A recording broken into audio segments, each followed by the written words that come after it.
Thank you. Good morning. Good morning. Good morning. I'd like to call to order the Door County Board of Supervisors public hearing for the budget. Roll call, please.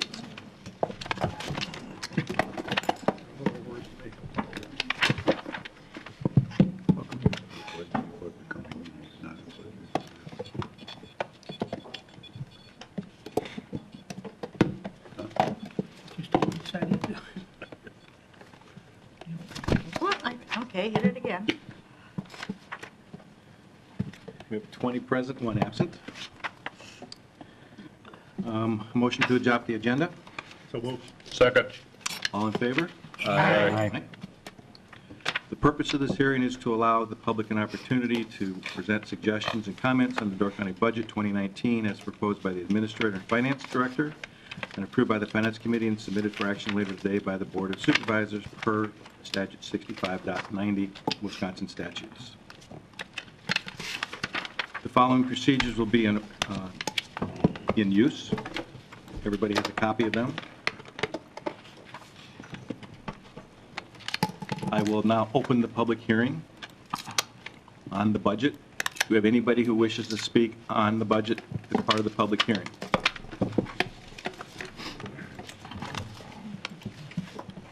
The second time. Is there anybody here that would like to speak on the 2019 County Board budget?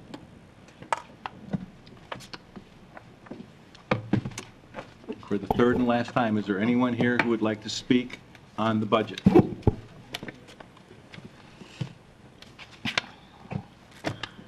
There being no public comments and nobody signed up to speak about the budget, I will declare that the hearing is completed and we will adjourn. Could I have a motion to adjourn the public hearing? I'll make that motion, Mr. Chair. I'll second that.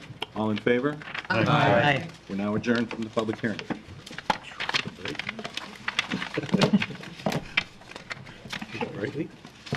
I'd like to call the Door County Board of Supervisors meeting to order on Tuesday, November 13th at approximately 9:05 a.m. Would you please join me for a Pledge of Allegiance?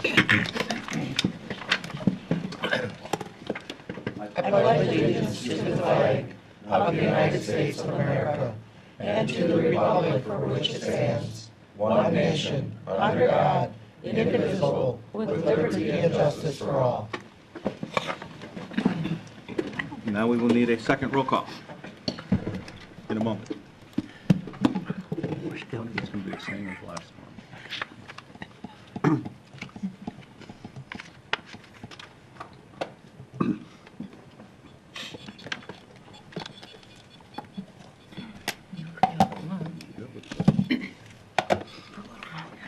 One more time.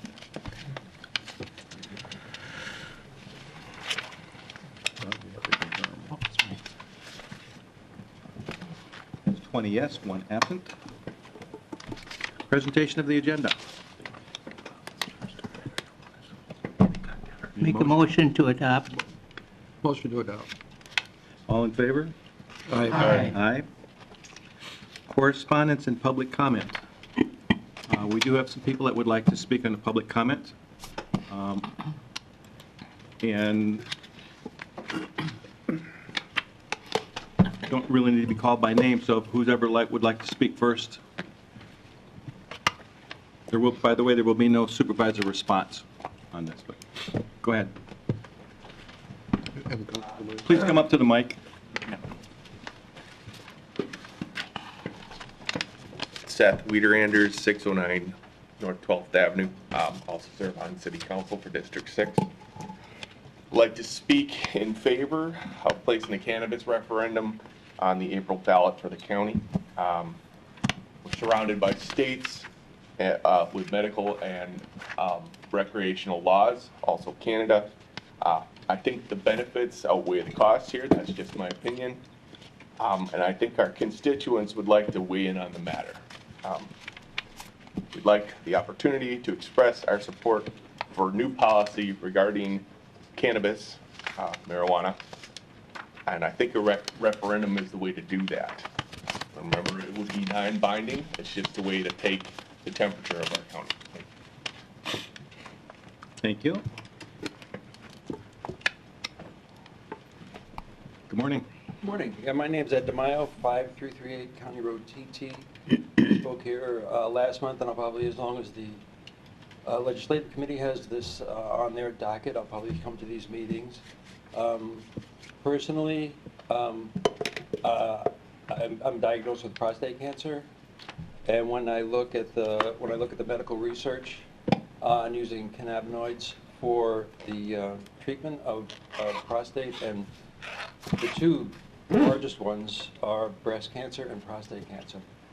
And when I look at the research on those, it's phenomenal about what these chemicals can do for, and I just spoke of this last time about apoptosis and how large doses of THC convince the cancer cells. It reminds them that they're mutant and that they need to kill themselves, and they do. A lot of times on these high cannabinoid treatments, the tumors melt. People go from a stage 4 in 3 months to not having a clear PET scan. So, so for me, the medical question is really important. I mean, the recreational question could be important as we compete for tourist dollars, and as other states who are equally have access to waterfront and marinas in small towns, you know, as more states go recreational, that'll become a bigger question. But my foremost question is getting these two, this question of medical marijuana on the docket, on the ballot for April. Thank you. Thank you.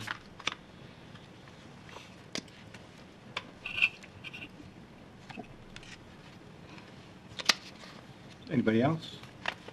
Is it Kristen? No, I didn't sign up to talk. Okay, good. All right. Anybody else? Public comment? Okay.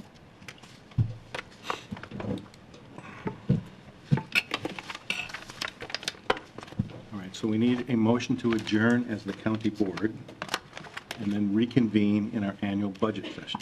I'll make that motion, Mr. Chairman. I'll second. All in favor? Aye. Okay. So we're now convening in our annual budget session.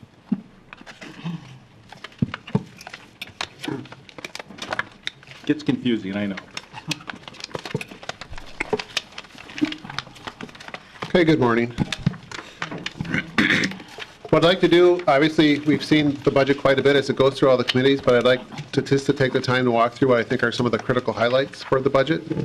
And again, just one thing to recognize, while it states that it was put together by myself and Mark, obviously the department heads that you see in the back and all of our department heads took a lot of time and effort to put this together, along with all the committees as you went through the process to review it. So with that, I say thanks, because it was a very smooth process this year in terms of how we came together.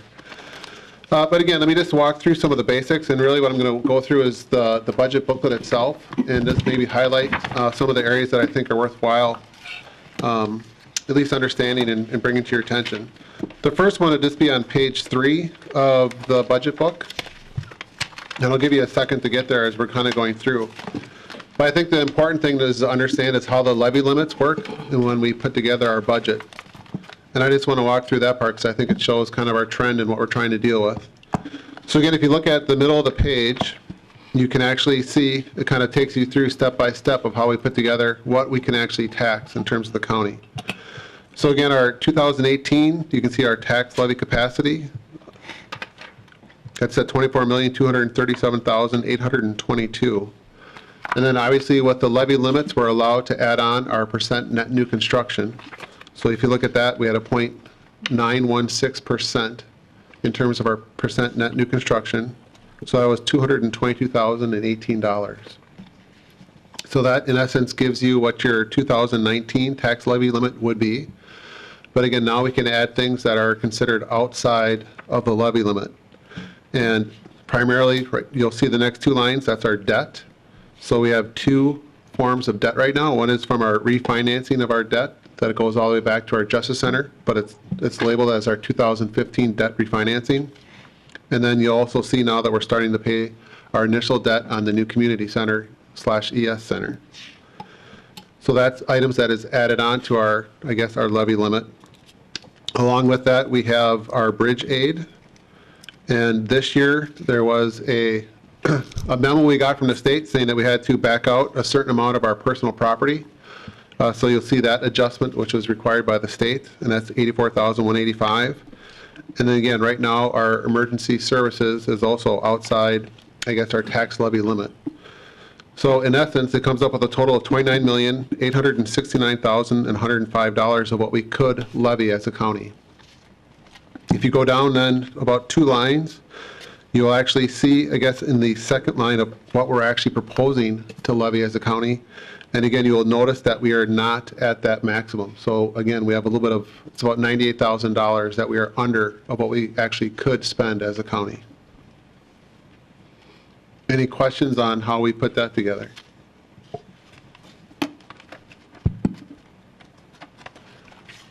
The next one is if you go to actually page 10 and 11. I think that one's actually the best summary that we have in terms of our operations, in terms of what happened within each department. Again, what we try to do is show you the trends of what's happening within our departments. We have the 3-year trend, 2017, 18, and then 19. And then in your far right column, it's showing you the percent change within any of those departments. So again, if you're looking at page 10, it shows you what we consider the general fund and all the departments related to that area. And then if you go into page 11, that goes into what we considered some of our other funds. So it has our special revenue, our debt service, internal service fund, again, our agency fund, and then also our capital projects. And then you'll see again that yellow line that kind of shows us what's considered above the line. And then we also add on our stuff that's outside the cap. And again, you can kind of see how that whole, I guess, budget comes together in terms of how we're trying to work within that levy limit. So again, what it's showing you in general, we are looking to levy that $29,770,784. That's a 2.82% increase in terms of what we're spending. But if you look at below, you can actually see what the increase in the tax rate is. So the tax rate, we have to include all those, I think, 9 digits, but for 2018, it was $4.12, ... And this year, we have $4.18 in terms of our tax rate. So that's an increase of a 1.4%, which I think is a very good number to be at. In the memo before, I also tried to summarize anything of significant changes, but were there any questions in terms of, I guess, changes or things that stood out in relation to any of our department operations? Okay. If you jump then to page 20 of the packet,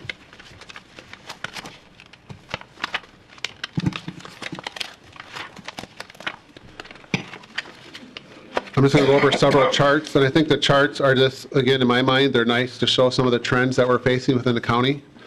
Again, if you look at our equalized value, you can see that we actually did go up from last year. So that is actually a positive trend for us. But you also see, if you go back to approximately 2009, when we reached our peak, we're also about $200 million still below that value, which I think is pretty amazing in terms of that difference. But again, we're starting to see some of that actually go in the right direction. So I think that's a good trend. Likewise, if you go on to our tax levy, which would be on page 21, the next page, you can kind of see our spending trends. And again, you'll see, obviously, we're increasing, but a lot of that's related to what, again, what we can do as a county in terms of working within our levy limits. And again, some of that you'll see a little bit accelerated because there is some of our expenses outside the cap, and that's mainly our emergency services that affect some of our spending. Then likewise, if you turn the page, you'll actually see our tax rate in terms of the trend. And again, you can see it's actually increasing, but again, pretty smooth in terms of what I would consider our tax rate. So I think we're doing well within our spending. If you then skip a page, you go to page 24. I thought this one's just kind of a nice summary. I think it kind of makes people understand of where their tax dollars are going. But you actually can see I guess, both visually in terms of percentages of where we're actually spending our tax dollars. So if you look at the, I guess, consolidated areas, obviously our three biggest areas are public safety, about 36% of our total tax levy. Health and Human Services, another 15%. And then if you look also at our capital projects, at about another 15%. So if you take those three figures alone, that's almost 67% of our operations, which is, I think, is pretty significant.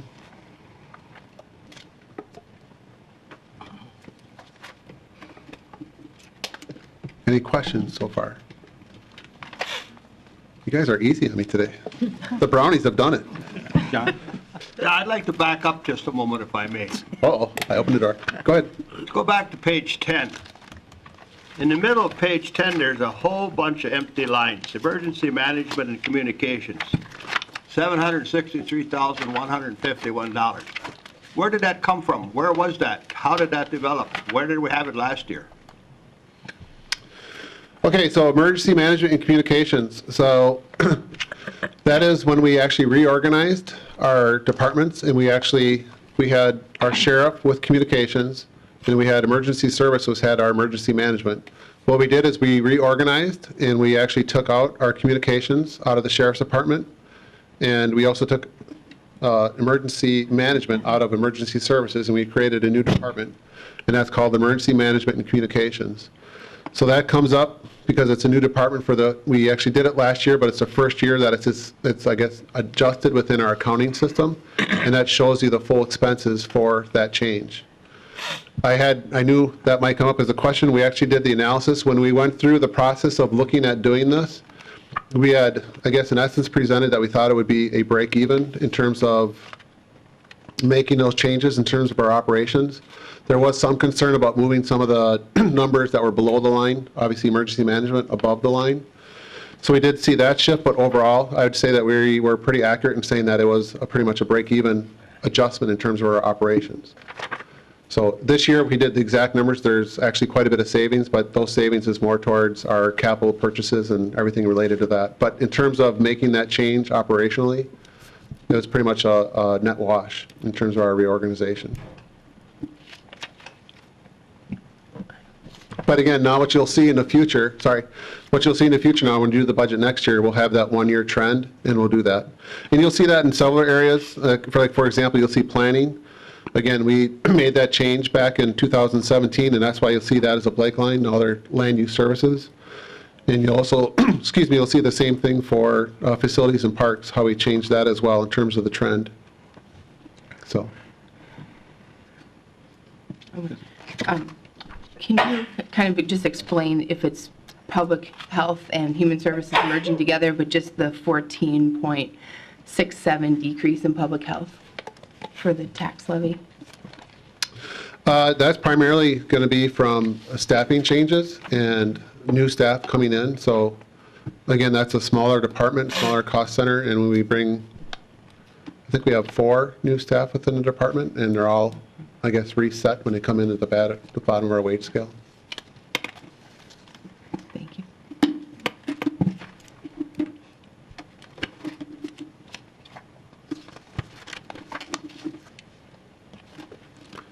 Okay, I'm going to jump further ahead just for reference. If you jump then to page 73.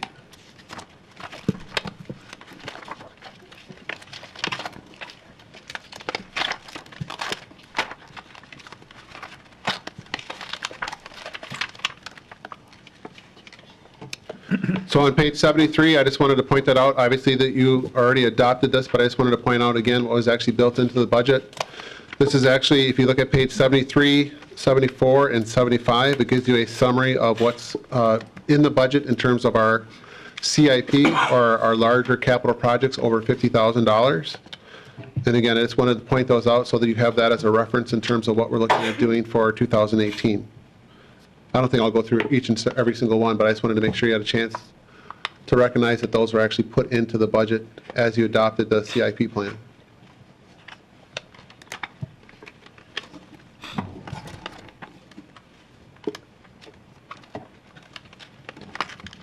Then again, likewise, if you go down then to page 76 and 77, The other part of our, I guess, our operations would be our capital outlay. And then you'll see on page 76, you'll see that as a summary of in terms of our expenses. And then on page 77, you will see how it's actually broken out by each one of those areas. I think the one thing that's worth noting, and I will show that in the budget model in a minute, but if you look under administration, we are actually setting aside $700,000 for both our building equipment fund and also our equipment replacement fund. So that puts us in a very good position in terms of what we're hoping to, I guess, stabilize our expenses in the future.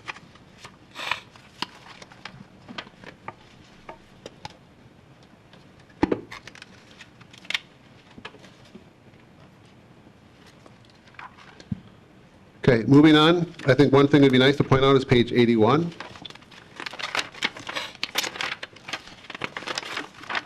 On page 81, it shows our 2019 highway roadwork schedule. Again, these projects can, I guess, adjust, but these are the ones that are actually planned for in 2019. I think the important thing to point out on this one is our target. You see that 17.58 miles that we're trying to actually continue to do our maintenance on, and that falls within, I guess, our target of what we're trying to do each year in terms of our road maintenance. So again, I think we're doing very well in terms of trying to maintain that as a priority to maintain our infrastructure. So I think that's a very positive thing in terms of how we're doing our policy and how we're funding.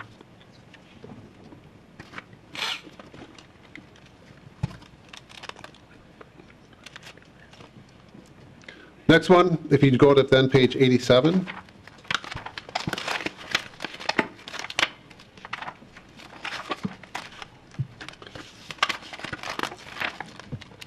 On page 87, you'll see that's our wages and benefits total for the organization.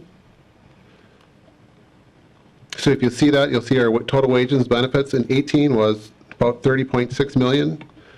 2019, that's 30.7 million. The percent change is 0.16%. And the reason I wanted to point that part out is that it's significant because if you think about it, if you look at our general wage structure, both in terms of our pay for performance and even some of our contracts, obviously it's greater than that. But I think what's significant to point out with that figure is that our organization, if you remember, when Carlson and Detman was here 2 years ago, one of the things that they pointed out is that we need to be planning for the future in terms of our turnover within the organization, and we are starting to see that.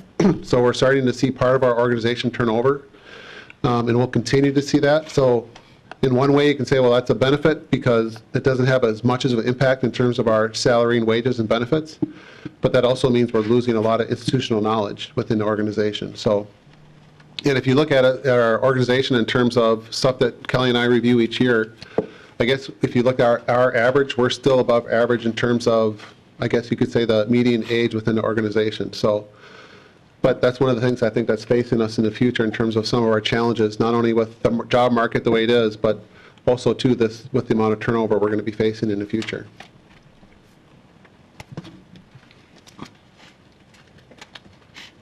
Okay, any other questions on that part? Before I go to the budget model, the one thing I do want to discuss is that we are looking for an amendment to the budget that both went through both finance and also administrative committee, and it's actually the memo that's on your desk.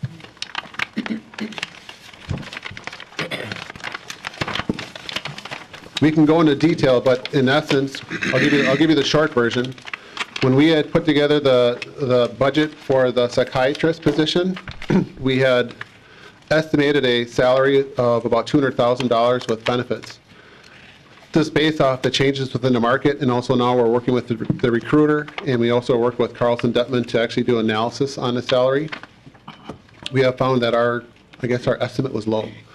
So what we're doing is we're actually changing that range. The range that was approved by the committee yesterday was $218,000 all the way up to $287,000 in terms of the full salary range, with a midpoint of approximately $250,000. So what we're trying to do is adjust the budget, and normally when we go through this process, we at least budget for the midpoint, which would be about $250,000 with the benefits.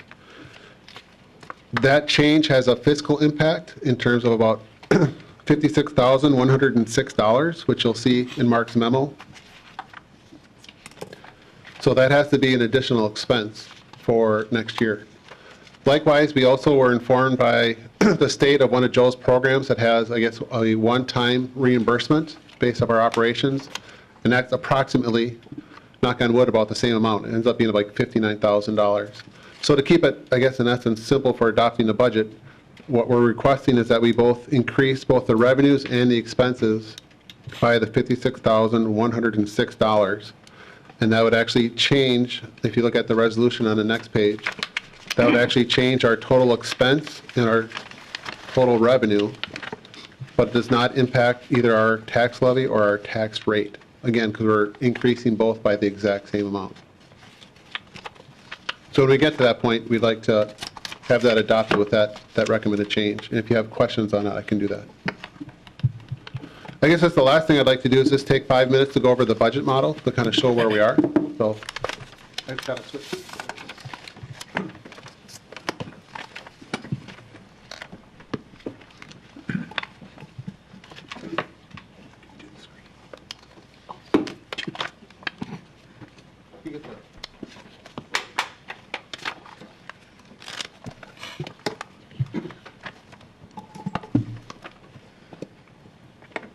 Okay, I know you've seen this before, but I think it's kind of good just to walk through some of the highlights of the budget model. And again, there's a lot of detail that's in here, so I'm not going to go through all that.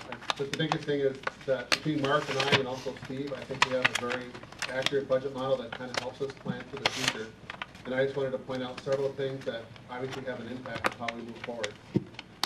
So if you're looking on the screen, and actually some of the stuff I actually printed out on your desk when we get down to the bottom so it's easier for you to see. But again, some of the things I wanted to point out in terms of the budget model itself. And the first two that really stand out to me is, again, we're setting aside one-time money in our capital, in our IT capital, and also our building capital replacement funds. You'll see that those are budgeted at $700,000 this year.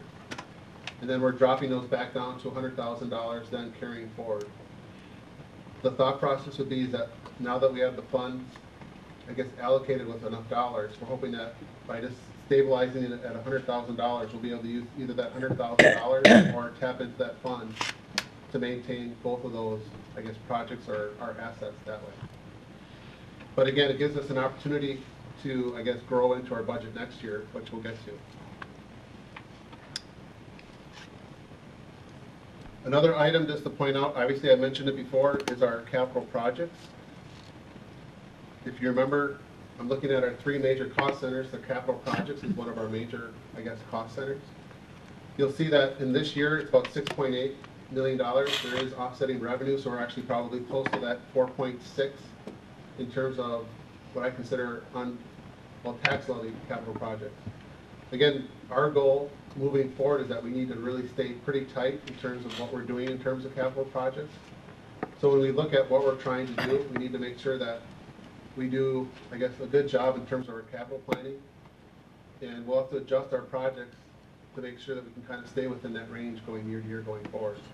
Again, it's a major cost center for us, but we have to really look at how we manage it long term in the future.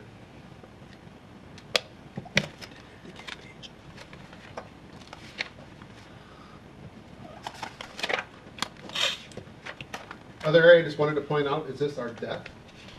And you can see in the model itself, there's, I guess, two lines.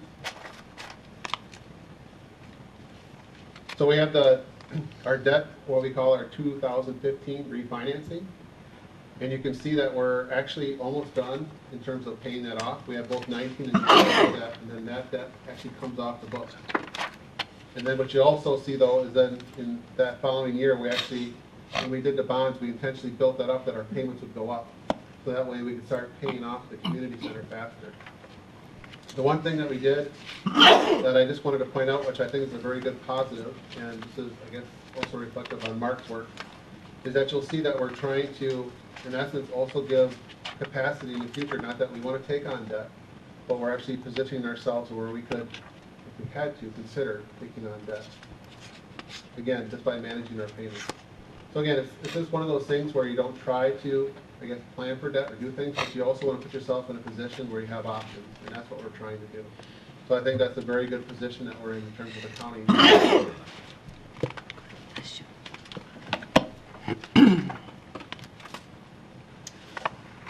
The one thing, if there was items that I think are both good, but also items of caution would be our sales tax. So our sales tax, what we do each year is we try to estimate what our sales tax revenue will be in that year. And if we, let's say if we are under what actually occurs, then we have to apply that offset the following year. So you'll see, for example, this year we had to apply $512,000 of additional sales tax from the previous year. Again, we have adjusted our sales tax estimation up, and right now we are in a very good spot because we're actually seeing the trend continue. So I think that's the estimated projection for this year is about 4.1. You'll see in the model that we're actually still projecting 3.7 kind of going forward. This is one of those we have to be very careful in that, like if the opposite happens and our sales tax collections go down, it builds a negative hole for us that we have to fill. So it's one of those things that's both good, but also it also relies very much on the economy, so we have to be careful on how we use it. So again, I think this is something I wanted to point out because it actually drives our model in terms of where we end up in terms of a balance. So getting down then to the big picture, and that's kind of where your handout is. I guess where are we in terms of our health? And I think this is kind of the, I've kind of said it multiple times, but again, remember the whole idea was trying to manage our finances and gradually make changes that puts us in a better position moving forward. I think each year we have done that, and we're starting to see some of those dividends pay off in terms of how we're not only spending, but how we're planning to spend. So if you look at, this is 2000, you can't see the top, but if you look at your sheet, so you're looking at the proposed 2019 budget. Again, we're actually under what we could tax by $98,321. So a very good spot. If you look then at your projected for 2020, we're almost spot on in terms of, if I just put in my estimates in terms of what we're looking at for our percentage of growth. So as long as we maintain our fiscal policies, again, managing our capital projects and expenses, next year with our, I guess even with our projected increases in wages and everything that we have built in, we should be pretty close to being spot on. Again, if you remember though, we had used some of that money, those big dollars, $700,000, so we're kind of chewing into that. And that's where you'll start to see after that, things start to show a little bit, where we start to hit the crunch a little bit. And then you'll start to see that starting in 21 and 22, because we really don't have anything else to, I guess, grow into or leverage. So again, we were in a position where we had that, again, I think it was in 16 we were informed we could move that $2 million of debt, I guess, below the line. So we've gotten very lucky that we could actually grow into that. And we've done that, and by next year we'll be completely, I guess, within absorbing that total debt limit. But then once we go beyond that, then we got to start looking at our operations in terms of what we do moving forward. Obviously, this is dependent on the tax levy staying in place. If the governor changes it to where he allows a larger percentage, that definitely helps us. But right now, with what we know of the state of the world today, obviously we have some growth, but I don't see it even for next year. Even with some of the stuff we see going on in the city, we probably won't be anything, probably about another 1% or less. So again, we're probably going to be pretty accurate in terms of where we're going in the future. So I think the good news is right now we're in a good spot. I think we've positioned ourselves well moving forward, but we do have some issues that we have to face in the future in terms of how we operate our programs and how we try to, I guess, move forward as an organization. So that gives you the picture both, I guess, now and what we're doing in the future. I don't know if there's any questions, but I can let Jill come back.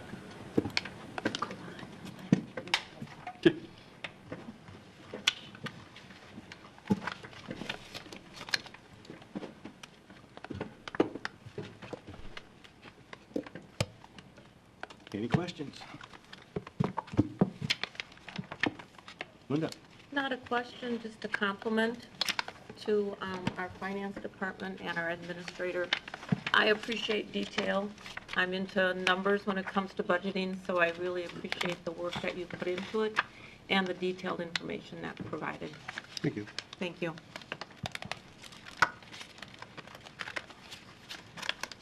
Anybody else? I just want to echo that we should certainly give our thanks to both Mark and to Ken. and to Steve, as well as the department heads, for everything they did with this budget. They worked very, very hard at this one. And it's come a long ways, and it looks pretty good. So, thank you.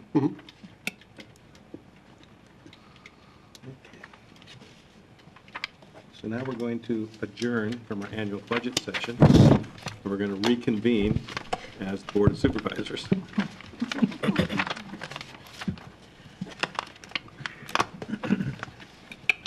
Item number 8, resolutions. Do you have the motion to I'm adjourn? sorry. Oh, I'm sorry, we need a motion to adjourn. I'll make that motion, Mr. Chair. Second. All in favor? Aye. Now, do we need a motion to reconvene? Okay, so We need a motion to, we adjourned. Do we need a motion to reconvene? I'll make that motion, Mr. Chair. Second. All in favor? Aye. Thank you. Okay. All right, item number 8, resolutions. An updated plan for land records modernization and the 2019 WLIP grants and aid for local government application. This is Mr. Fisher. Thank you, Mr. Chairman. I'd like to make a motion to adopt resolution number 2018-74, updated plan for land records modernization and 2019 WLIP grants and aid to local government application. And for an explanation, I would like Mariah to come up and tell us all about it. Good morning, Mariah. Morning. This may look familiar to some of you. It's pretty much exactly like resolutions you've adopted in previous years. The state requires that we do a land information modernization plan now every 3 years. It used to be every 5. And then there are also 3 grants that we apply for every year. The state dictates how much money each county gets, and it's based on a formula dependent on how much money is coming in from Register of Deeds for real estate transfers. And then there's a training grant that comes in to each county every year. And then there's just kind of a standing grant that all counties are eligible for as long as you're keeping up with doing your plan and then modernizing your land record systems according to their specifications. Take care of it here. Relatively straightforward, I think. Any questions? If not, we will go to the voter board since it involves somebody.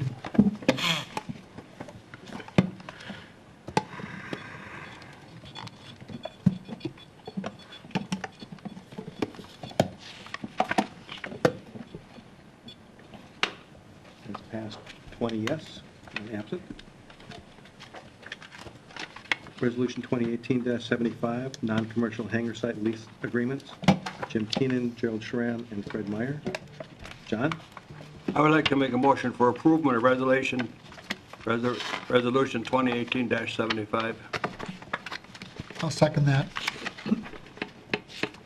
This is your standard lease agreements that's been approved by the committee. It's just in front of us because of the 10-year agreement. It's just standard. Any questions? We'll go to the voter board.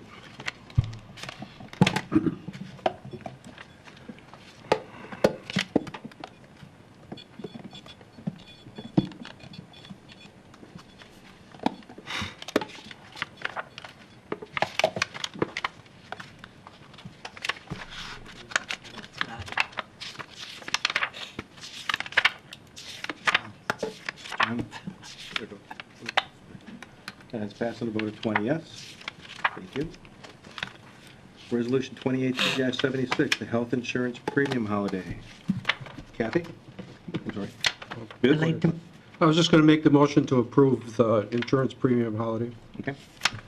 I'll second that. Okay. Do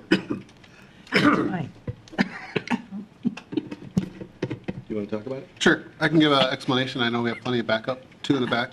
But in essence, as the resolution kind of states, we're looking at doing a one-time, I guess, holiday in terms of our premiums. And if you look at, I guess, the fiscal impact in the small box, you'll see that the total fiscal impact is actually $254,000. Of that, $35,000 is actually what would be considered the employee share, and $219,000 is our share. And really what we're looking at is if you look at our insurance program, and sometimes you'll always see them in the finance packet, but our insurance, I guess our fund right now is approximately about $6.4 million. Our target, even after we reviewed our target balance within our insurance fund is about $5.2 million. So we have an excess in that account.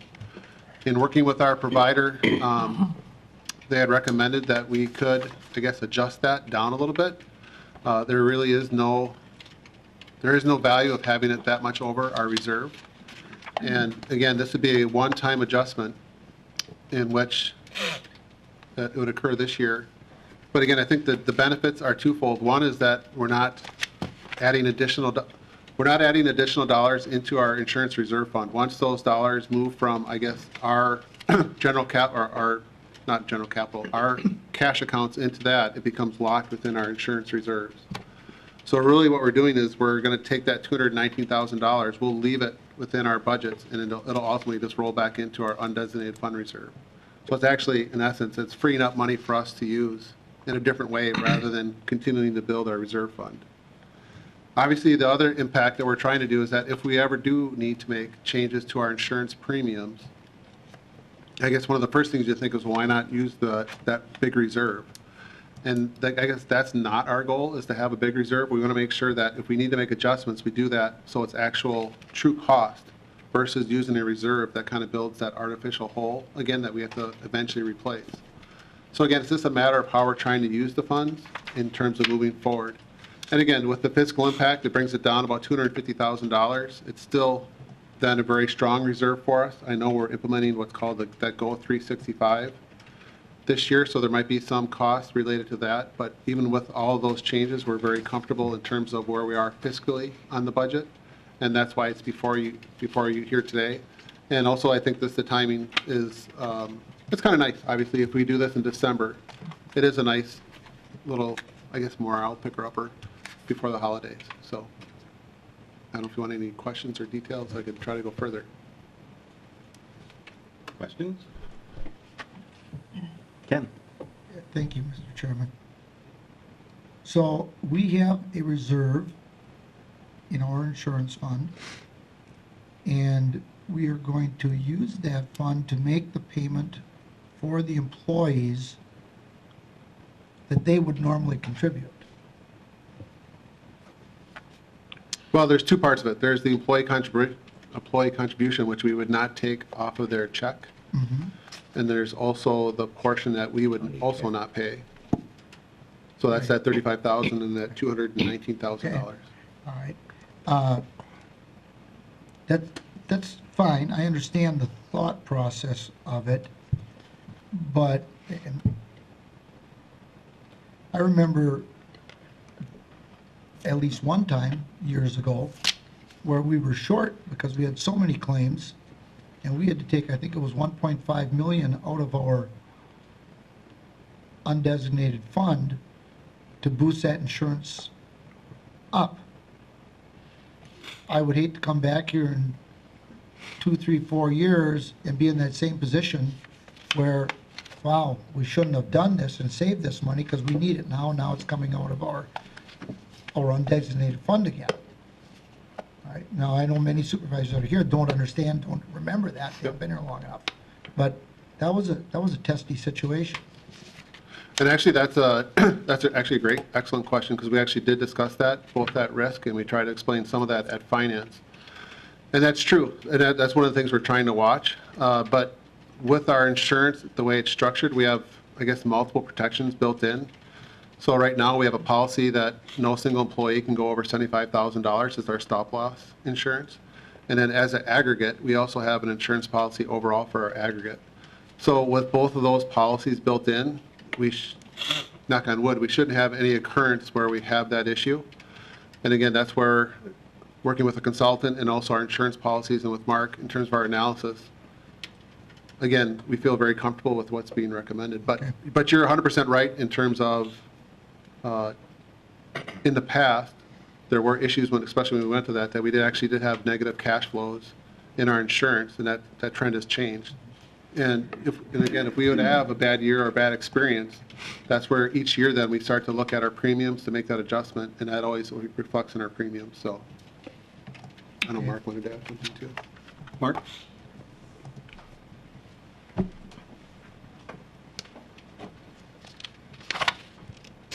I just wanted to say that Mr. Fisher has a very good memory, and there was a time back in the early 2000s when we did have to advance something in the area that he was talking about from the general fund to the health insurance fund in order to make it solvent. Since that period of time, first of all, those funds have been paid back to the general fund so that that debt was repaid, if you will.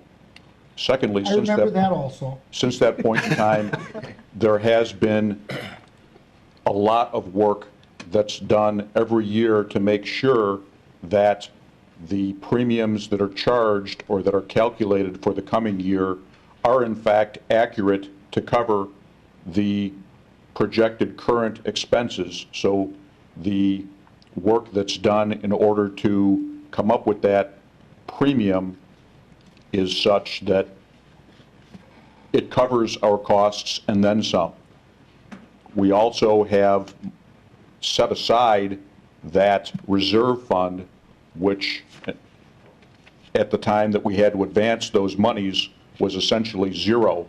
Our program was operating in the red and had created a deficit that needed to be filled. Over the years, we have now built that fund up to just short of $6.5 million from what had been a negative amount. Our consultants had advised back in about 2011, 2012, that they thought the amount that we needed to have on a minimal basis was just short of $3 million.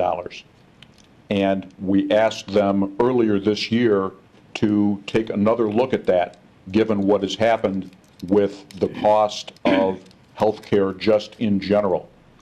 And again, when they did that semi-actuarial analysis of that, they came back and said, you know, you're right, we need to amend that recommended reserve up to $5.2 million, a substantial increase.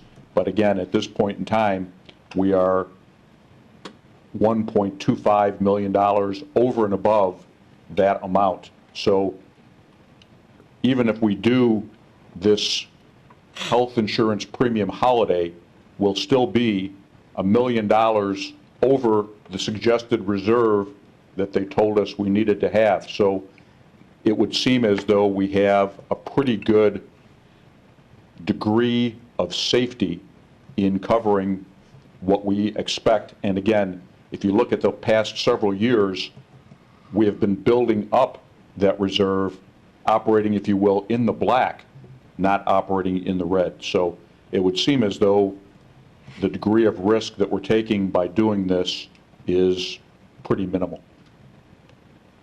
Okay.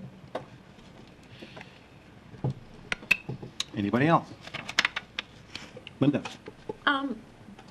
You said the trend was for our more senior employees seem to be retiring, and we're going to have newer ones coming on board. When an employee retires before age 65, so before they would be eligible for Medicare or whatever, do they still have the option of continuing with the county's insurance plan and with those older employees retiring? Does that put us more at risk for claims? I think in 2016, we actually changed that policy. So if a person retires before that age, they can apply for COBRA. Kelly, they can apply for COBRA for 18 months. But after that 18 months, they are not offered the county insurance. All right, thank you. Anybody else? Now we'll go to the voter board.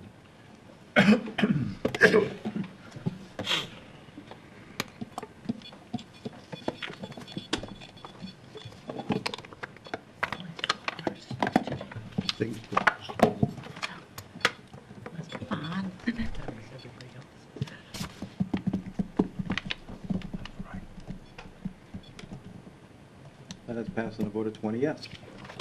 Thank you.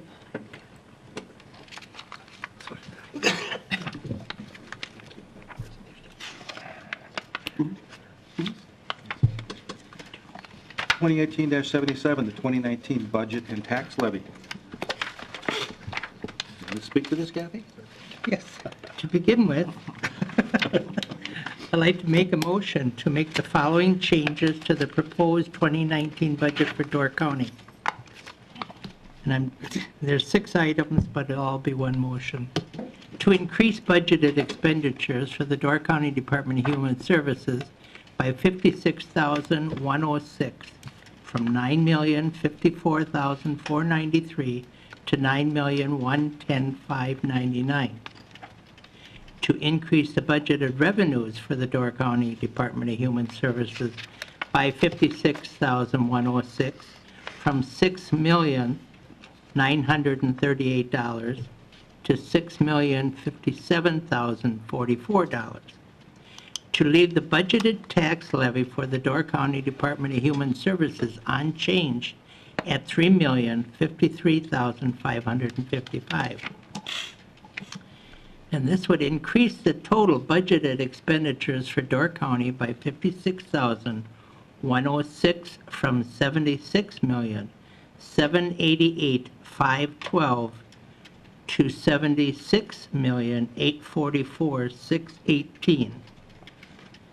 To increase the total budgeted revenues for Door County by $56,106 from $47,017,000 to $728 to $47,073,834. To leave the total budgeted tax levy for Door County unchanged at $29,770,784. That was a motion, correct? That was the motion. I'll second that. No. We'll have Joe repeat that. Can you repeat that, please? Shush. Guess I'm glad I asked the right person. Yes. I'm glad I had it written down. Any questions? Discussion? Other comments? The only reason this motion had to be done is because the numbers are different than what was published. If not, we'll go to the voter board. You do it by voice. Ready?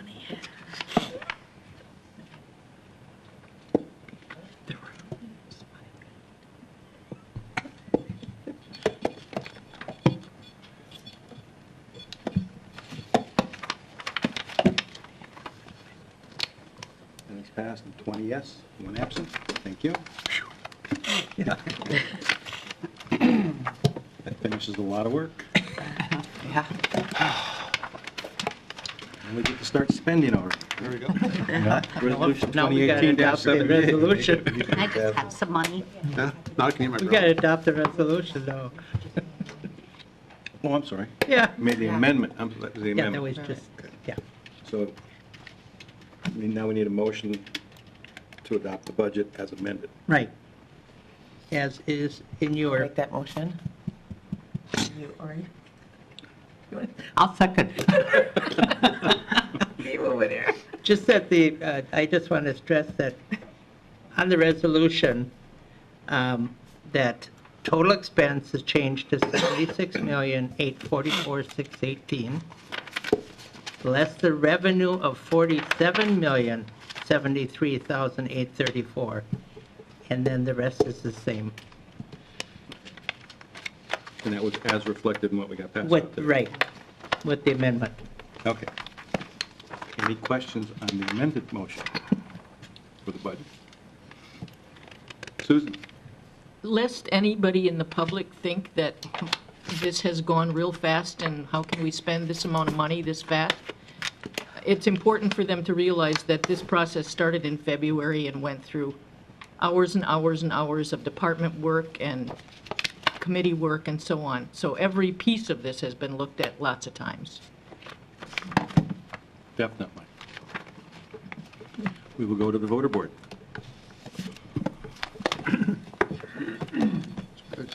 Good comment. Well, because it looks like they're not even talking. It's passed and voted, 20 yes, 1 absent. Thank you. Resolution 2018-78, purchase of a hot mix asphalt paver, Highway Department. Mr. Ninus. I would entertain a motion to approve Resolution 2018-78. I'll second that. Mr. Kaloja, I believe, is here to explain this for us.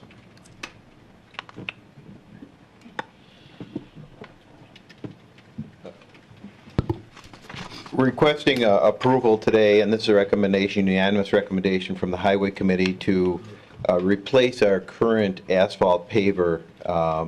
The total cost, which includes a trade-in of the existing unit, is $310,000, which was budgeted as part of the 2019 budget. The reason that we're so quickly bringing this before you and brought it to the Highway Committee is that it takes such a long time to get these units delivered to our to put in service, and our goal is to have it in service when the asphalt pavement season starts in 2019. And that's the same thing for your next item on the agenda, as well as the large trucks and the snow equipment, even though the truck will even probably take 10 months before we get the final delivery of that. But this is a unit that we're replacing. It's a 2015 unit that we're replacing. We're starting to experience some problems with it that are going to cost us a lot of money to do repairs on. We did a cost analysis and looked at what we earned on that unit. Even though we're taking a little bit of hit in our book value, we feel it's the right decision to go. This is probably one of the most important pieces of equipment we have in our operation because it does so much work. And if we don't have a good operating piece of equipment that is not subject to breakdowns, which we did experience with this paver this year, we're not keeping pace with our other road construction work that we have. The department's trucks aren't moving, nothing's moving, and we're at a very big disadvantage. So, if there's any questions. Thanks, John. Thank you. We will go to the voter board.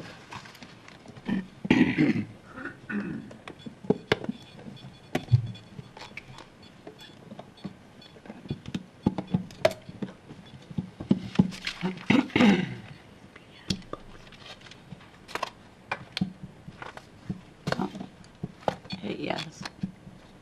That has passed the vote of 20 yes, 1 absent. Thank you. Resolution 2018-79, purchase of a triaxle truck and snow control equipment, Highway Department. Mr. Ninus. Yes, I would make a motion for approval of 2018-79. Second. This is we have the money in the budget. It's like Mr. Kaloji explained, that this is something that we need and the money is there. It's nothing new. So if there's any more questions, either I or Mr. Kaloji would be more than welcome to answer them. Any questions? David. Yes, it's probably a minor question, but on line 10, it says the chassis is coming from Truck Country. On line 19, it says from Quality Truck. So I would like to see which company it is, referenced in both places the same, if I'm reading it correctly. I don't know. It's saying the bid is from one business, and they named a different business in the purchase.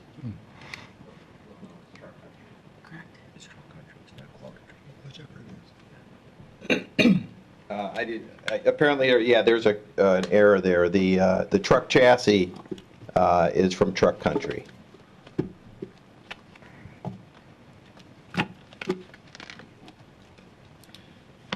Line 19 should be Truck Country. Correct. Thank you. Thanks, Dave. Any other questions? We will go to the voter board.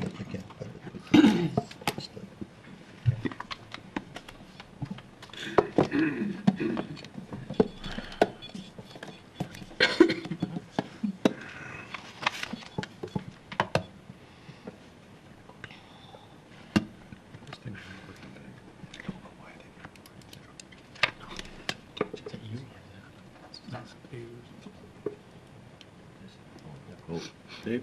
Sorry. That's passed the vote of 20 yes. Sorry, not 1 absent. Thank you. annual meeting according to Wisconsin statutes. Grant, do you want to speak to this?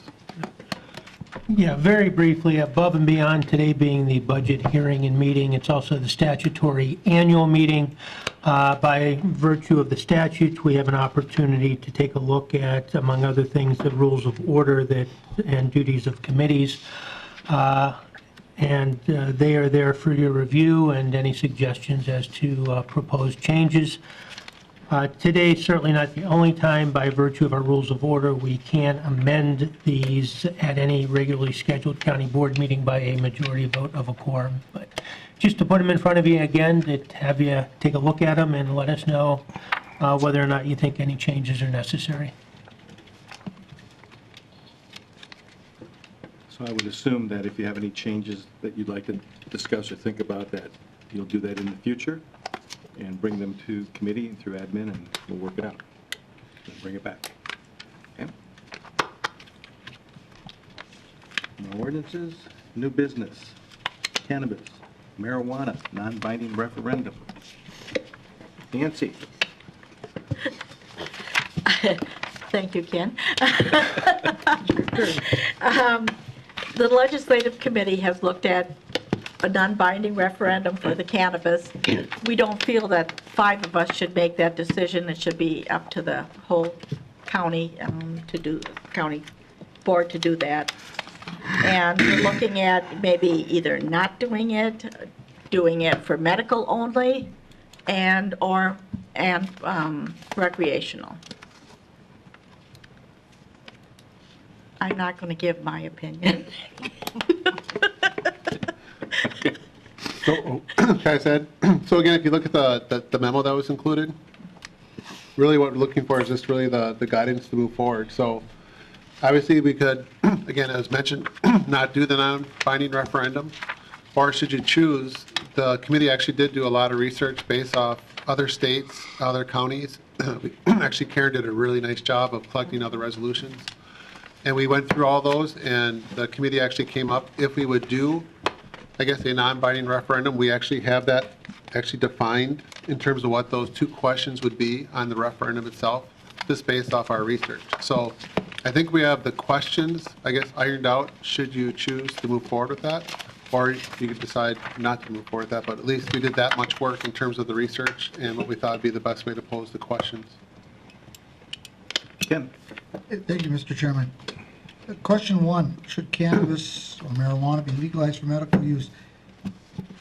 I don't follow this that close.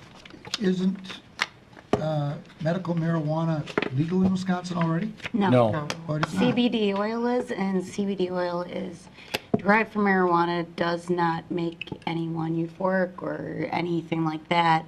It's used for people who, for instance, have seizures. That is the only form that is legal. It's not the same as marijuana. It's derived from it, but it's the only form that is currently legal. Okay. I have no problem if it was legalized for medical use and it was beneficial, truly beneficial. I wouldn't want to have a one-sided study done, by somebody that just wants to promote it. But as far as legalizing, regulating it for the fun of it, I go to Green Bay. I worry about drunk drivers. I worry about the opioid epidemic we're talking about every day, and you read the paper, it's all the time. I don't want somebody high on marijuana coming on the highway at me either. And no, I don't think we need another legal drug in this country. So I would be totally against it. And if you want any kind of a motion, I'd make a motion that we just do away with have no referendum on it at all.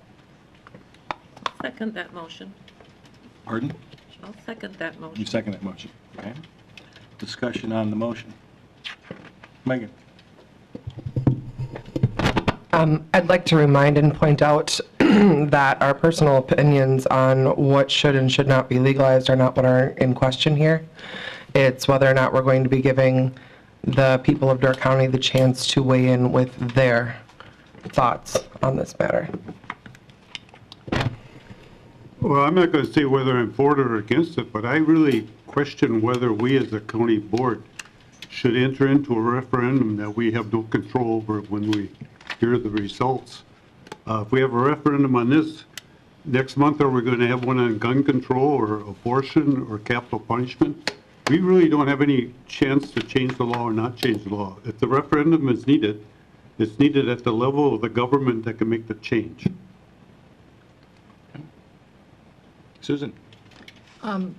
Door County and other local governments are part of a larger system of representative government. And representative government doesn't work unless the people tell their legislators or their representatives what they think. And sometimes those legislators don't ask. So we have citizens in this county who have asked us to use a tool which is legal and available to us so that they can have their voices heard, so that they can speak to the legislature on this. There are those, as Dan said, there are people who wonder, does this mean that we have to do referendums on all kinds of issues? And I would say, well, yes, we could, but no, we don't have to. I think we take each one on a case-by-case basis. And in this particular case, we have citizens who are looking around and they are seeing people weigh in on this all over the country and in neighboring states. And people who are weighing in on this all throughout our state and even in other countries in our hemisphere. And they're simply saying to us, let us weigh in too. Let us have our voice heard. It seems reasonable to me. I don't see any downside for us. We are not taking a stand on what we think about the issue. We are simply letting their voices be heard. I support us having a referendum. Ken? I got no calls on this, so I have nobody asking me for a referendum. And if anybody wanted to, they could certainly call me. And for two people get come here and want a representative from the city with the problems the city has, I don't think we need to listen to them.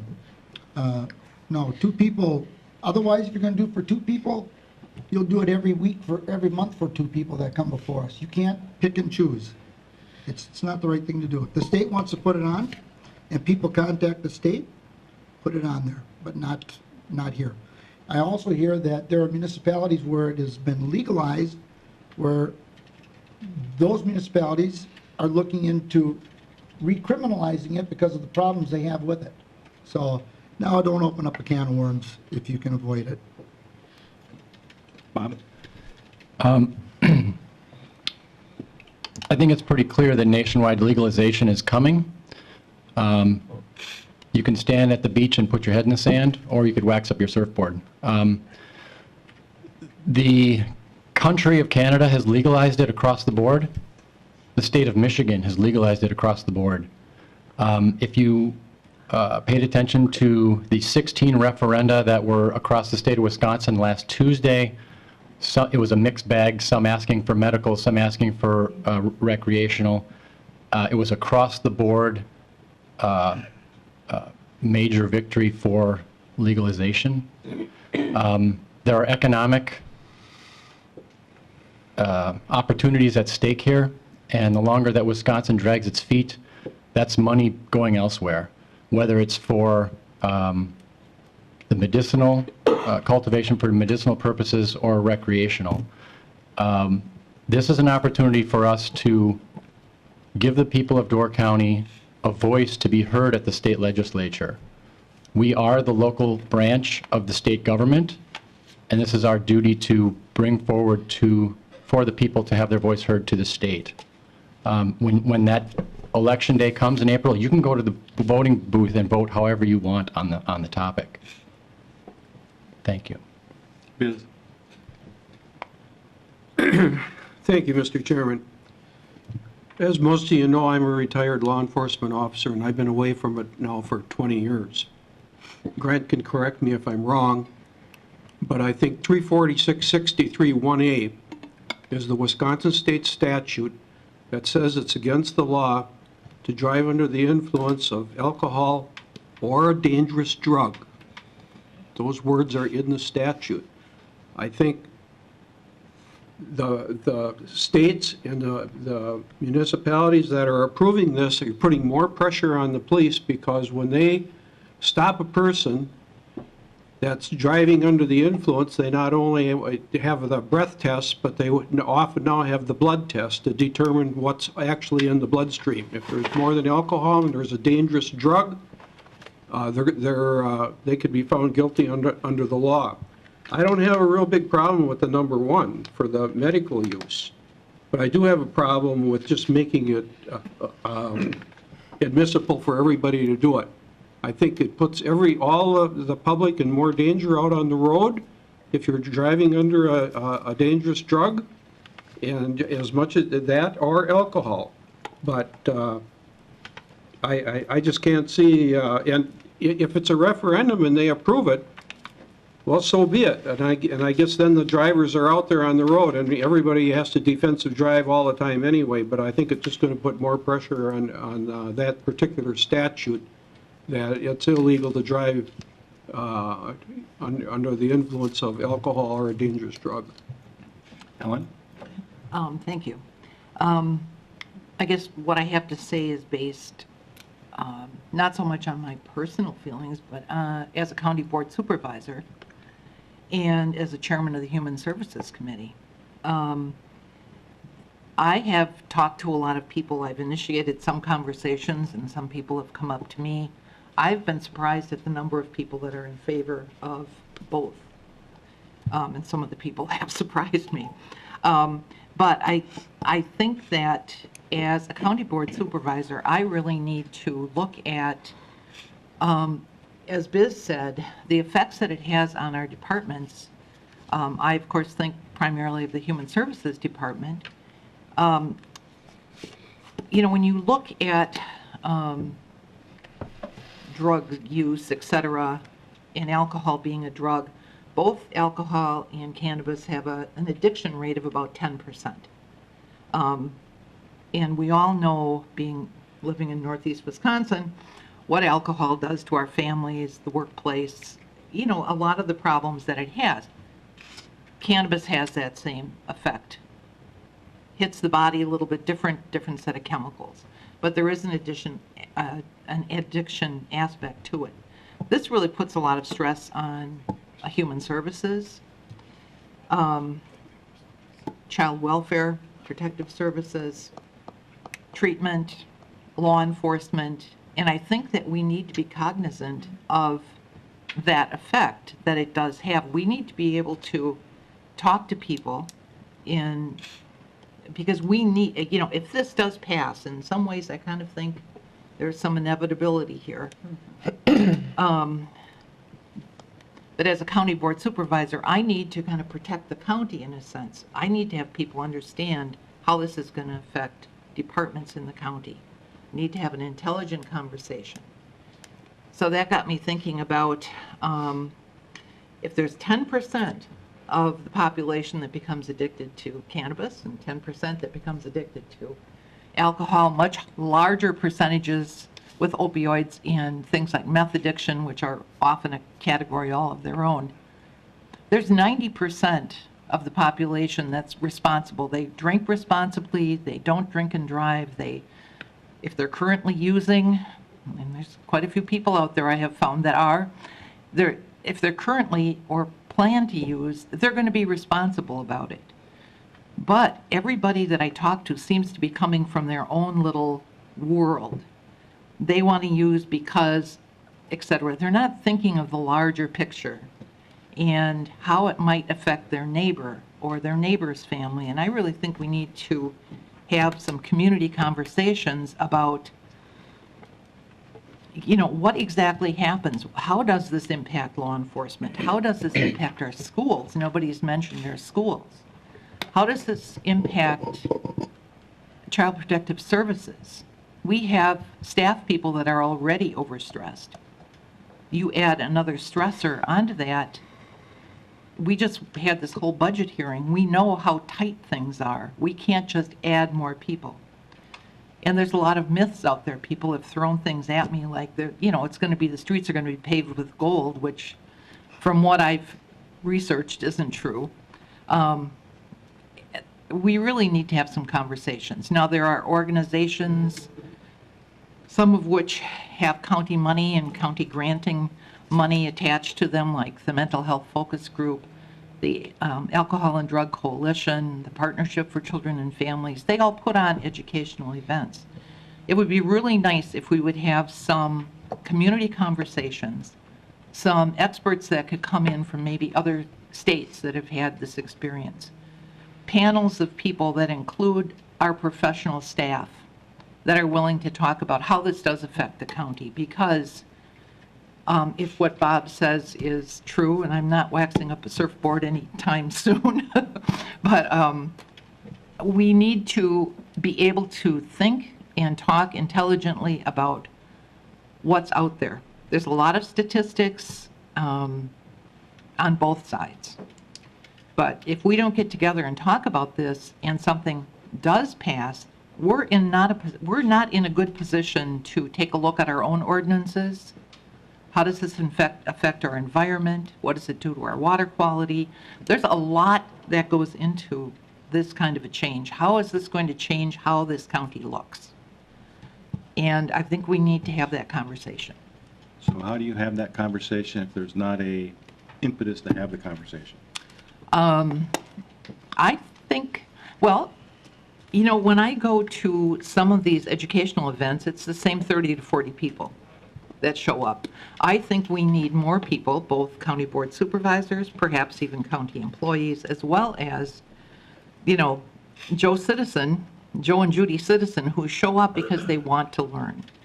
Do people know about addiction? Do they know what treatment is? Do they know how this is going to impact the county? I guess what I was trying to say, Helen, was if there's a referendum approved, that would be the impetus for a lot of people to try and get information, both for and against. And you'd probably hear a lot more information brought out as a result. Correct. Because people would be jumping out of their seats trying to give their side of the information.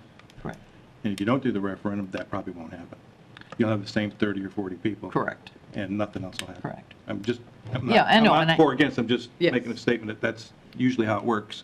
And I have talked to people, everybody from my book club to, I have been surprised at the number of people that are in favor, both recreation and medicinal. And I've also heard some really stupid things, like it's a plant, it can't harm anybody, come to my garden and I'll kill you. But there's also, there's a lot of misinformation on both sides. I think the points that Helen brought up are really important, and I'm very grateful you brought those up. And I think the point is well taken, that if we don't have this, if we don't bring up a referendum, those questions, we miss opportunities to have those conversations. The prohibition against alcohol didn't work. It was a dismal failure. The prohibition against the cannabis plant has been a dismal failure. Unfortunately, we are now dealing with problems created by prohibition that we cannot undo. And it's only getting worse as time goes on. The plant is way stronger than it ever was before because because the illegal cultivation has forced it indoors. These are not positives. Unraveling this knot that has been tied is not going to be easy. But putting it off further is only making the societal situation worse. We have the opportunity to start the conversation, to get to recommend to our legislature to start having the conversation, and again, it's not an easy fix, but when the legislature sits down and looks at this seriously, there is a taxation factor here that is going to provide funds, that is not going to pave our streets with gold, but it's going to provide law enforcement with more resources that they need for this issue. It's going to provide the human services departments the resources they need for this issue. Things are changing and things are going to change. And this is again, it's an opportunity for us to not only hear get the people's opinion, which, again, if you looked at the results from last week, which were all over the state, some rural counties, some rural communities, urban, it was overwhelming. There wasn't even a close vote. This is just where society is at right now, and I don't think we can ignore this anymore. Thank you.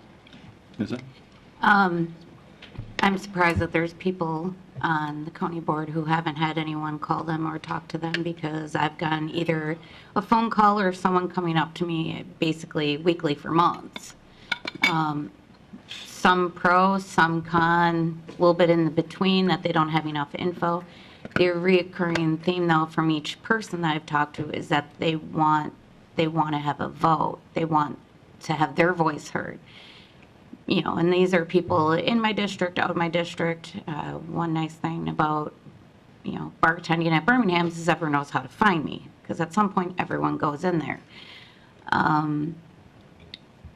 And, when it comes to what other states are doing and all that, granted, this is anecdotal evidence, and my sister is fine, but she had gotten diagnosed about a year and a half, 2 years ago with stage 3 colorectal cancer.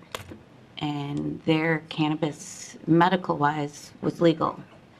And I talked to her about looking into it. The main problem she personally saw was the availability. Every dispensary anywhere near her within, I want to say, like 3 hours was maxed out on patients. That she herself, when she looked into it, who wants to go have chemo and then sit in a car for 3 hours? Nobody. So she personally chose not to do it, not because she had anything against it or anything, anyone else doing it, but because the availability to her was not there. When Michigan legalized, like I said, she lives there. Yes, there was initial freak out of it getting into the hands of kids, and everybody and their cousin was gonna get a card for headaches, or you name it, they have a backache, something minor, and that they would do it. After a few years and the freakouts calmed down, it became normal. Going to a dispensary is not seen as different or weird or anything. Then, for the most part, my sister lives in West Michigan, a very conservative area, so she said having a dispensary even near her kind of shocked her.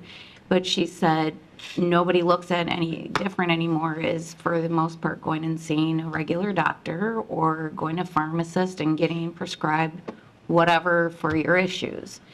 Yeah, initially people lost their minds and thought it was crazy and thought it was wrong, and immediately some people wanted to reverse the decision.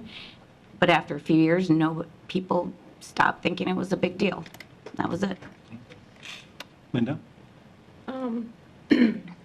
Every constituent, every resident, you're free to contact your legislator on anything that you're concerned with. If you feel strongly about something, contact your legislator, your representatives. I feel like the county board is being put on the spot here. If it should go to a referendum, or if we approve a resolution to put it as a referendum, advisory referendum question, I just feel like we're being put on the spot. Again, if you feel strongly about something, you contact your legislator. I think the negative, if it were legalized for recreational use, I believe the negatives would probably outweigh the positives. Like Supervisor Bacon said, adding additional financial burdens and staff burdens to our public safety committees and our human services. As far as medical marijuana, I leave it up to the FDA. They know better than I do. And I am not in favor of seeing it on the ballot. Each and every one of you has the opportunity to contact your legislator. John? Like Supervisor Verley, I also come from an extensive law enforcement background. For many years in my career, we've done nothing but fight illegal drug abuse. We've spent money, excuse me, taxpayer dollars, which has been provided by the taxpayers to fight illegal drug abuse. That includes alcohol, other drugs, prescription drugs, et cetera. And even today, as we sit here, we're looking for grant money to help provide a drug court for Door County. Our society recognizes this, that it is a problem. And I would have to agree with Supervisor Waite, Richard Verley, and Dan Osted. I don't believe we are preventing a voice from being heard. People need to direct their voice to the state legislature. That's where those decisions are made. The county board is a local authority, but we could probably go out and find as many people against as there are maybe for this proposal. I don't believe that pressure should be coming from the local government to the state legislature to state we have so many people in favor of, please listen to them. They should be listening to them anyways.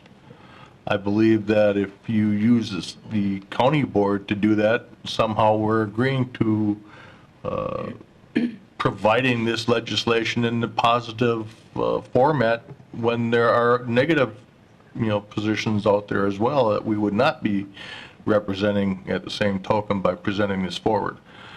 I'm not going to keep this real long, but I don't favor it to be put on the agenda as a referendum by the county. I believe it's a state legislation problem. People need to either come together if they're so inclined to be so positive about this, have their meetings and forums, sign petitions, and send it to their state legislators that are out in the fields waiting to hear for these types of questions. That's where the decisions should be made, at the state legislature. Thank you. Anybody else? Megan? Just a few comments. I think it is important to start this conversation for a few reasons. And I'm finding, and from everything that I have heard, I think that having a referendum is the best way to do that. As different states throughout the United States have legalized, some have done it in what would be considered a more thoughtful and productive way than others. And if Wisconsin would be looking at legalizing cannabis for medicinal or recreational purposes, most importantly, I feel like we need to be prepared and therefore having these conversations.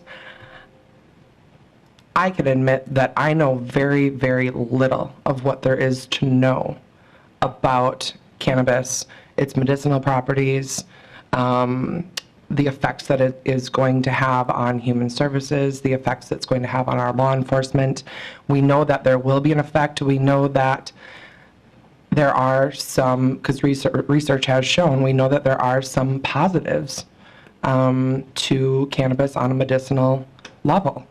I feel that it's actually our responsibility as a county board to let our constituents have a voice on this.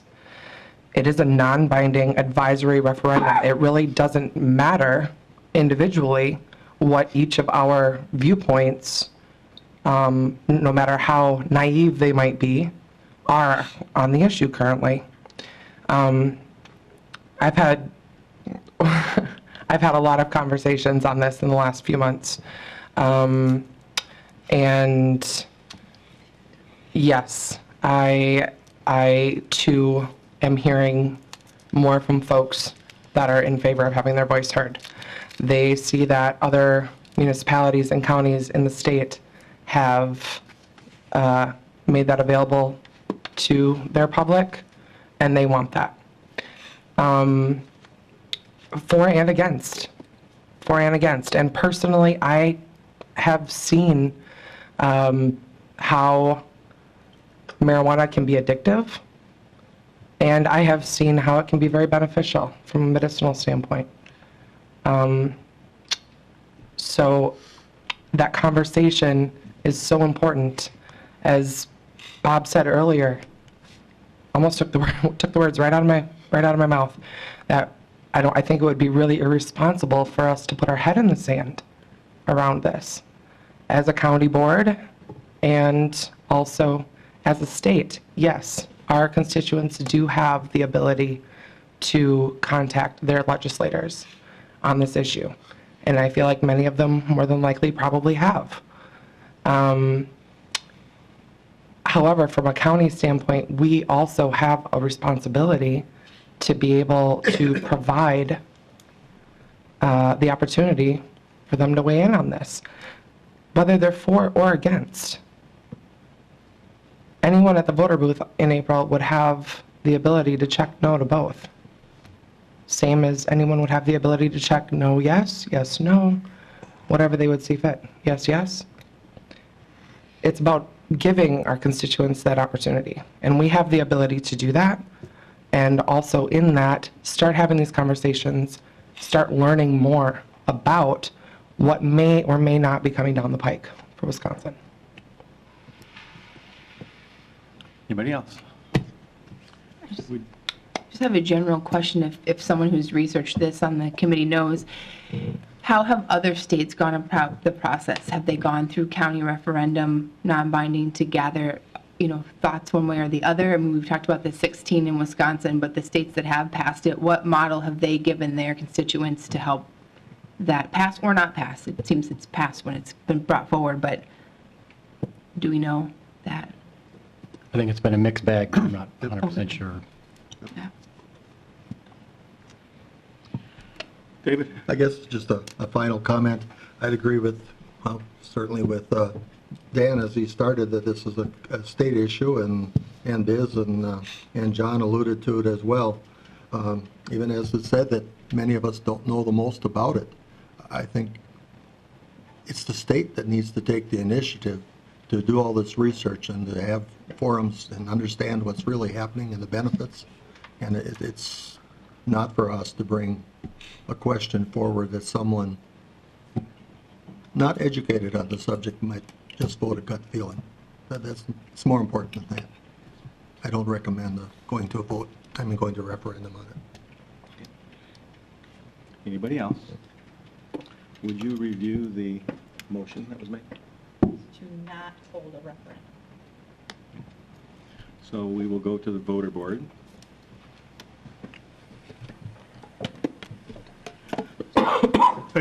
So a yes vote would be to not hold the, what?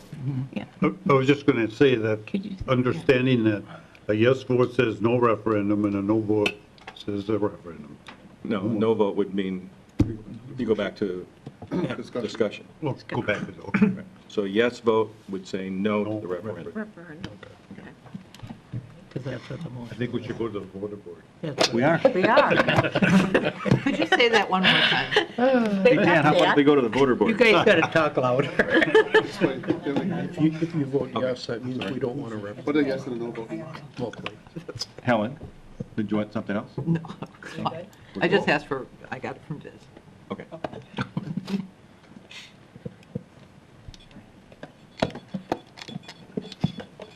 Susan was in such a.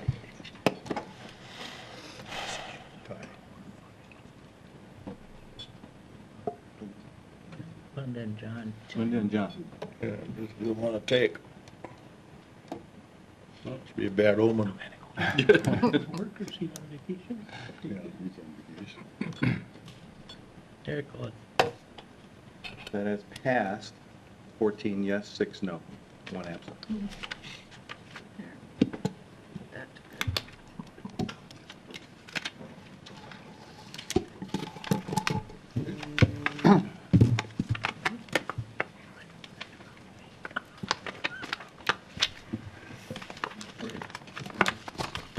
So, no referendum, but according to what Nancy, Chair of Legislative, has on here, that option 1 for the board, there's no further action required if the medical is used. According to what she has here, we're not blocking medical use. We're just blocking having a referendum on legalizing the marijuana, is what we did. Is that correct, Grant? Correct. Yeah, the vote was just on whether or not to have a referendum. So, but the medical use is still out there. If a doctor prescribes, No, it's illegal. No. It's not legal. So the board takes no action. Medical or recreational won't be a referendum. It's dead. well, then this statement at the bottom isn't necessarily so, because No, I guess we had to recommend that. option 2 is both questions. Yeah, it'd have to be both questions on the referendum. Not It wouldn't have to. necessarily. Well, Not no, but the necessarily. way this is set up. Can we move forward? Yes, Mr. Chairman, vote's been Move forward. taken. I have a question of Grant. What we voted on was not having a referendum. Correct. If somebody wanted to, at some point in time, forward a resolution to author to the state that recommends, that the county board recommends that they do medical marijuana or look at medical marijuana, that's doable. Correct, that's, hasn't been impacted by today's vote at all. Thank you. Okay. We are going to take a 10-minute recess. Thank you. And then we will reconvene at the annual Door County Fair meeting.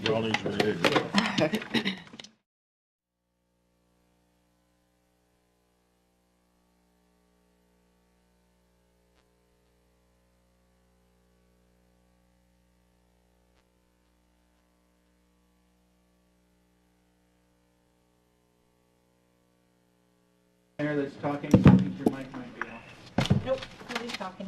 Couldn't get that lucky.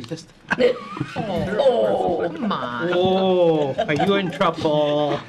All right, we'll call the annual meeting of the Door County Fair to order at 10:50. We'll need a motion for the approval of agenda. I'll make that motion, Mr. Chair. I'll second that. Excuse me, I gotta take notes in, so bear with me. They're cruel. Okay, all in favor, say aye. Aye. Opposed? Okay. You all have received the minutes of last year's annual meeting in your packets. Look for a motion to approve, or if you have any questions. Move to approve. Second.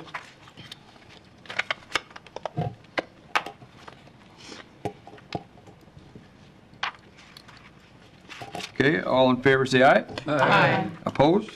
Motion carries. Presentation of annual events, of annual reports, I'm sorry. First up in your packet was the financial report.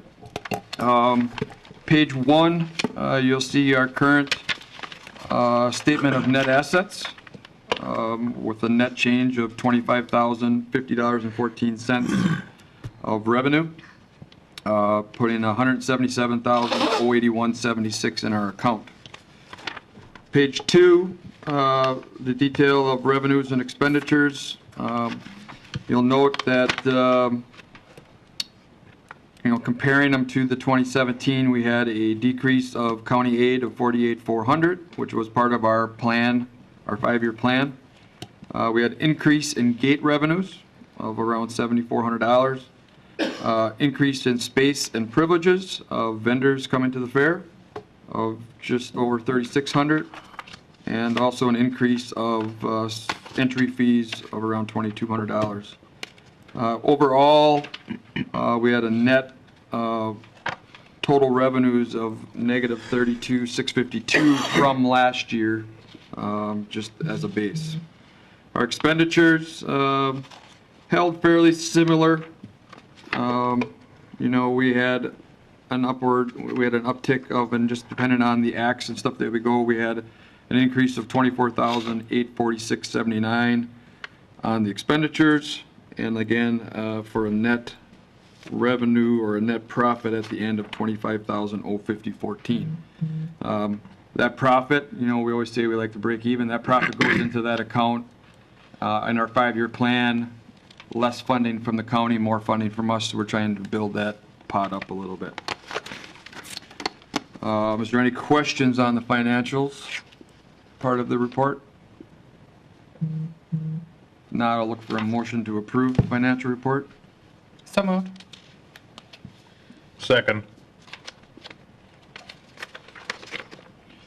Any other further discussion?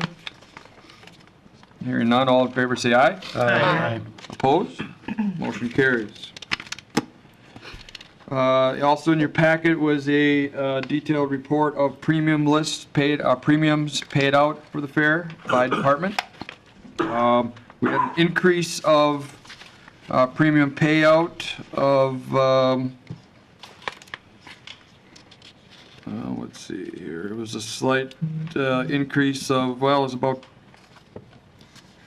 no, it wasn't much. It was less than $100 increase, but it was an increase of revenues going out. So, I mean, that's saying that we're holding the same with our exhibitors, or slightly increased the number of exhibits that were at the fair. Any questions on that report? We have a motion to approve. So moved. I'll second. I'll second. All in favor, say aye. Aye. Opposed? Motion carries. Oral comments of the 2018 fair. All right, so we had a fairly successful fair again. It was year 2 of our reduced admittance per our 5-year plan again. We had a increase of about 8% on our exhibitors. Our daily passes, we had an increased attendance of around 29%. And our booster button sales, or our annual, or our season type pass on the booster button, was down by about 22%. So more people were utilizing the single day coming in, or 2 days coming in, versus buying the booster button. Weather was fairly decent for us this year. It rained, but it didn't rain as times that was going to affect us. Early reports in from our 3 nonprofit stands, seems like they all had a good year. The one catch that we ran into this year is our carnival approached us prior to the fair coming up and saying that they were going to have to renegotiate a price for the future years, being that a couple carnival companies went out of business. So we had to renegotiate a contract at a higher price, but we did successfully land them for future fairs. Other than that, it was, again, it was good weather and well-attended fair, and we look forward to putting on the 2019 fair. Is there any questions on this part of it? Linda? So we have our list of vouchers and claims paid and all that, but I'm guessing there's other people that make donations of time and/or materials. Are they recognized somehow, Tom? Or maybe the board should know who those people are? Or? Yeah, I don't have the full list of it, but there's groups that donate their time to help us pick up garbage, or help with parking at times, or help other things, and we make donations through them. They should be in your detailed report here. Oh, okay, so that's money okay. sent out to those All clubs. right. Yep. Gotcha. Thank you. Any other questions? Okay, hearing none, the dates for the 2019 fair is July 31st through August 4th. Just a little update, and again, I keep referencing our 5-year plan, and I'm sure none of you remember that other than maybe Ken, but next year we will have an increase of our gate fees and our season passes. So it's not going to be a huge increase. We're going to go to $7 daily and an $18 season pass, so still fairly affordable for a group of a family of 4 to attend. What was it this year? 5 and 15, yeah. We're trying to put a little more emphasis for a better deal on the booster button sales to see if we can push people through that way. Also, as a side note, we know we're already booking our acts for this year, and this year on a Saturday night we are having Keith Anderson, who's a national country artist, perform. So you can spread the word, and we're hoping that'll take us to the next level of attendance and try to get a boost there instead of being flatlined there. So.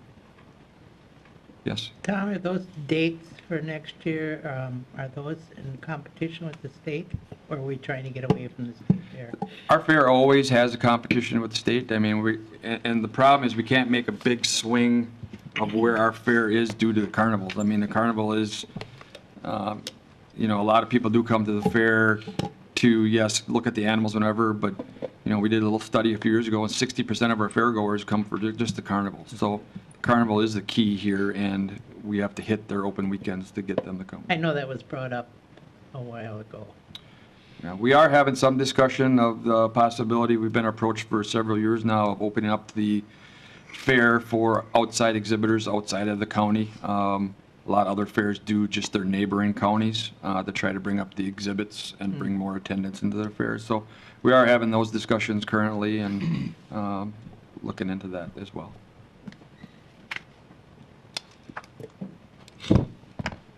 Anything else? Okay, moving on to item 6, we have the proposed slate of officers for the 2019 fair. President Tom Ash, Vice President Thad Ash, Treasurer Steve Jennerjohn, Secretary Sarah Miller, Member at Large Tim Ash, Member at Large John White, Educational Liaison Dawn Vandervoort. Is there any other nominations from the floor? Not here, I was just going to say, these are all people that want to serve in these positions. Yes.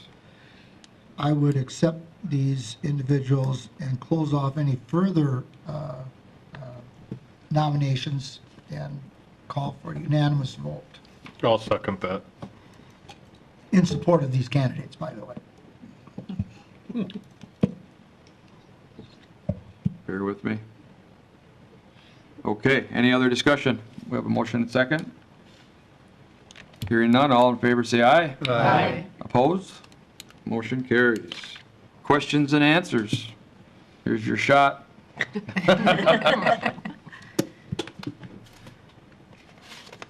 Yes, Megan. I'll just make a comment that I heard really awesome reviews on this year's fair, and I commend you all on that work, and it feels like it's definitely heading in the direction that fit the vision that was put forth with all these changes. So nice work. Yes. I will also offer a compliment. It was a very enjoyable fair, and everybody I talked to that experienced it had a great time. It was really well done. Thanks. Yes. I have another compliment too, just for the 4-H group that's able to showcase their work there. It's a really great opportunity, so thanks for having that be a part of it. Okay, no other questions? We'll look for a motion to adjourn. I'll make that motion. Second. All right, all in favor? Aye. Opposed? Motion carries. World's record.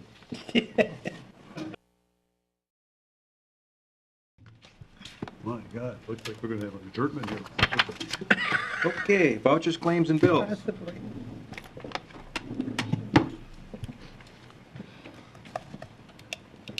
Announcements. We have a couple.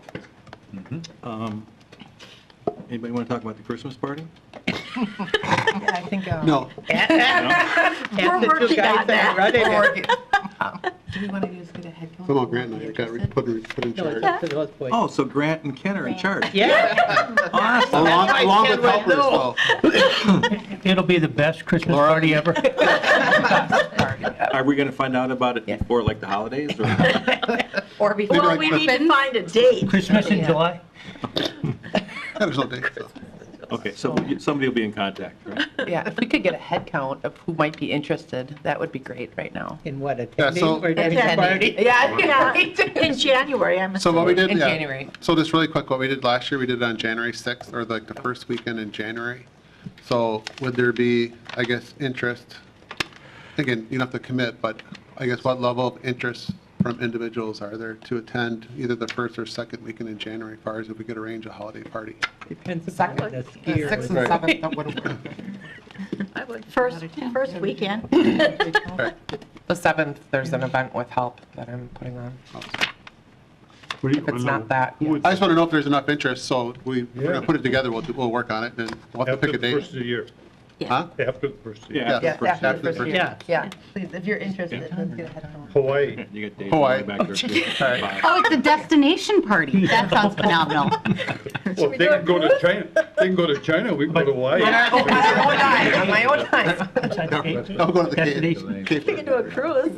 All right, so there'll be more information to follow, but Yeah. Grant and I, with our nominated committee of Nancy and Laura, will help put this all Do what together. Ken Fisher did us. Oh, no, I'm out of it.